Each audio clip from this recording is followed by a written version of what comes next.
Hello designers, we're back here in Illustrator to work through our third video lesson in the illustration unit. So just as a review, you should have already completed the basic illustration tools video lesson, which was the house, and then you should have also finished that paintbrush appearances lesson, which is going over the paintbrush tool in depth. Today what we're going to be doing is I'm going to show you how to utilize scanned drawings that you can place, image trace, and then we'll do a couple little bit of review things, but this is leading us directly into your first little mini project of the unit, which is a sticker sheet. So let's get started by going to File, New. Let's create an 8.5 by 11 inch letter size document. Make sure you're set to inches, so 8.5 by 11, and click Create. All right, let's immediately save this in the cloud. File, Save As. Save on the Creative Cloud. Let's title this Scanned Drawing and then your name, and click Save. Now, if you want to, it might not be a bad idea to immediately share this with me. That way you don't forget to do it, because remember, it will update. You don't have to worry about resharing it. Should share and send with me. Should update with that. All right, so let's dive right into this by placing a scanned in drawing. So we're going to utilize some of the drawings that were done by previous students. So we're going to go to File, Place, not File, Open. We're going to go to Courses, Art, Print Shop, Scans. Now, in order to see the files, you do need to change the viewing option up here to the top to extra large. So stop the video and locate this folder. Okay, we're going to place the third image, which is this rabbit here. So you're going to click on it and click Place. And then out in the gray space here, I just want you to click and it will place that file. So go ahead and stop the video and do that. All right, now we need to image trace this. And this is why it's really important to make sure that when you do your drawings, and I'll explain this when you get ready to start your drawings, is you need to make sure that your lines connect and touch. If they don't, when you do the image trace, you're going to have an issue. So let's go up to Object, Image Trace, Make and Expand. All right, and then let's ungroup this, and we're going to click in the white space and delete. Now, if I had a gap in my black line, what would have happened is it would have deleted the interior, and then I wouldn't have been able to fill the rabbit. Okay, so that's just kind of a quick explanation. All right, so we're going to select the rabbit here, all of the fur. So let's quickly review how to select multiple things at one time. So I'm going to click on the white. I'm then going to hold down my Shift and click on that top ear, front leg, and back leg. So now they're all selected. Let's simply double click on the foreground color swatch to bring up the color picker, because we're not using a specific color scheme. I can just pick whatever colors I want. You can pick whatever color you want here, and you're going to click OK. First thing you're going to notice is it probably goes gray rather than the color that you were using. That's because the document in Illustrator, when you place a black and white image, it assumes you want to work in grayscale. We just got to tell it, no, we want to work in either RGB or CMYK color mode. So you need to open up your color panel. If it's not open, go to Window and open Color. And then in the drop-down menu of your color panel, you're just going to drop that down, and remember, we're going to go to CMYK because we're going to be printing your sticker sheets out, so I just want you to get used to working in this mode. For most people, RGB and CMYK is not going to look any different to you. It's just for the computer, so it knows what the color formulas are.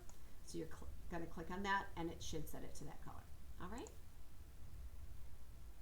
Now, let's say I didn't like this shade. Let's do a quick review here. If I wanted to select all of those pieces again, but I want to be lazy, I don't want to hold down the Shift key, or maybe it's just complex, there's lots of little shapes here. The easiest way to do this is click on the front body. You will get Select, Same, Fill, and Stroke, but you could also do, if it's just the color but they're different strokes, you could do that. You could also do appearances, like if you're selecting everything that's a certain brush shape, it will do that. But we're just going to go to Fill and Stroke, and notice it now selects all of those pieces. Okay, that was just a quick review. All right, we're going to deselect this, and I'm going to review with you an older option that we did with the house one, so it's a good review. And we're going to put some texture on the fur here. So I want you to click on the rabbit, And this is really important to remember because we're going to be drawing inside. Draw inside only works with one object at a time. So I can't click on every part of the rabbit's body because they're separate objects to do this. You have to do them one at a time. So with this selected, we're going to come into the bottom of the tools panel, and to the far right is that draw inside option, and click that. You should get this bounding box. So now it's telling you if I paint or draw, it's going to do it within this box alone. So before we start painting, we're going to switch to our paintbrush tool. We're going to double click on the foreground color, and I want you to pick a different color from what you have. You can either do a different shade or a completely different hue, I don't care. And then for your brush shape, we're going to go to the first textured brush. There should be by default a charcoal feather brush. If not, just find a textured brush. And we want to set so that there's no stroke. Let's take that stroke off, okay? And then we're just going to come into our rabbit and we're just going to scribble all over. Notice it keeps it inside. All right, so stop the video, do that now. All right, to get out of that inside mode, we just hit, grab our move tool and double click in the gray space. It'll get us out of that. All right, go ahead and do that again with the ear. Going to the draw inside, switching to our brush. Now, if I were smart, I would have saved this color in my swatches because I need to keep going back to it, but I'm being lazy and I'm just gonna do that today. Getting out of there, same thing. Draw inside, grab my brush, pick the color, side, you select it. Okay, you get the general idea, drawing inside on each of these.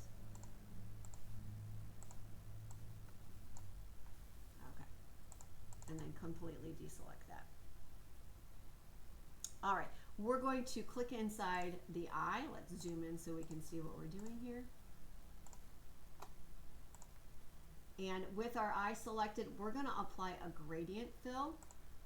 Some of this is going to be review. So remember, you drop down, just grab the first gradient that's in there. Remember, there is a library, so you could go to the gradients library if you wanted to, but you're just going to start with a gradient, it doesn't matter which one, and fill that.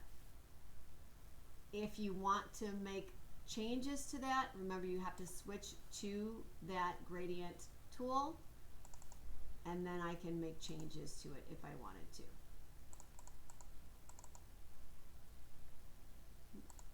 There we go. All right, so we got a gradient inside the eye. All right, good job. Let's quickly review that you do have filters. So on the fur, if I wanted to continue to even make that a little bit furrier, I could go up to my effects. This is where I could go into the Photoshop libraries and I could add some accents or strokes in here. Pull this over. Sorry guys, it's just really big. I don't know if I can resize it on the screen in this. No, probably not. So you're not going to see it. I'm on my other screen right now. But it's going to open up that extra dialog box, and I'm clicking OK, and it now changed up that texture. So go ahead and you can do separates on each one if you want to, but again, you're just going to those galleries. Any of these galleries if you want to. Texture is also a good one. So if I wanted to do a grain texture, I could do that. So you're just going to apply filters. I'm going to do something crazy. Let's do this.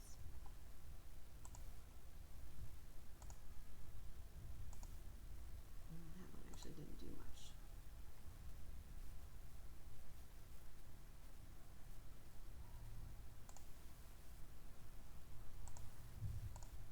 All right, so generally speaking, you get the gist. Okay, so now I'm going to show you a couple other things that you might want to consider when you get ready to start your stickers. So I want you to think about being as experimental as you can with your shapes and objects. So consider doing extra strokes, extra outlines, because you're going to be hand cutting these.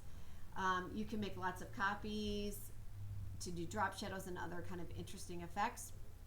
So I want you to select on your rabbit, and we're going to make a copy of this rabbit. Oops. To make a copy, you just go to Edit Copy, Edit Paste, and it's going to do another outline. You can resize these. I'm just showing you, we're just having a little fun. We're just playing here today. And we're going to put that to the back, arrange, send back. I'm going to change my color. Oh, got to change my color mode again. Still thinks I want to be in grayscale.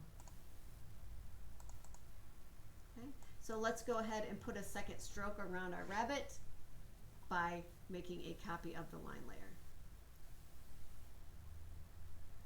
All right, what you're going to do for the rest of this video lesson